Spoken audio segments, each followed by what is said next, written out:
একটা দিন হারিয়ে গেলাম প্রকৃতির মাঝে সেই চিরচেনা শৈশবে। তবে এটি কোনো গ্রামে নয়, ঢাকার বুকেই সবুজের সমারোহ যেখানে, সেখানে চলে গেছি খেলতে ভাই ব্রাদারদের সঙ্গে। চলুন শুরুতেই আমরা গ্রাউন্ডে চলে গেলাম সবাই মিলে। আমাদের মেহেদি ভাইয়ের আমন্ত্রণে আমি আজকে গেলাম খেলতে। দেখতেই পাচ্ছেন সুবিশাল মাঠ, চারিদিকে মনোরম বাতাস। আজকের আকাশটাও যেন আমাদের দেখে একটু হাসতেছে, রৌদ্রোজ্জ্বল আবহাওয়া। শুরুতেই ব্যাটিংয়ে নেমে গেলাম নিপুণ ভাই সহ। দেখেন কত সুন্দর পরিবেশের মধ্যে আমরা খেলতেছি। অনেক দিন পর সবুজের মাঝে গিয়ে নিজেকে হারিয়ে ফেললাম সেই শৈশবে। শুরুতেই খেলতেছি এবং আমার যেটি স্বভাব, শুরুতেই কয়েকটি সিঙ্গেল নেয়া, এরপরেই কিন্তু শুরু হয়ে গেল ধুমধুমার খেলা।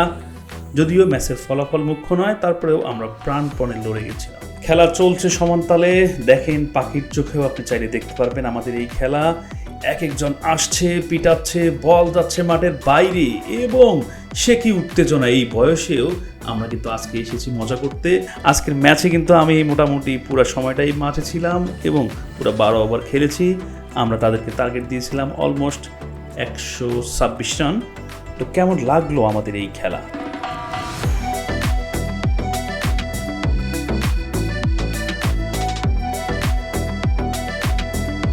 ও হ্যাঁ, জায়গাটির নাম কিন্তু আপনাদেরকে এখনো জানাইনি। নামটি জানতে চাইলে কমেন্ট বক্স ফলো করুন, সেখানেই জানিয়ে দেবো সম্পূর্ণ নাম।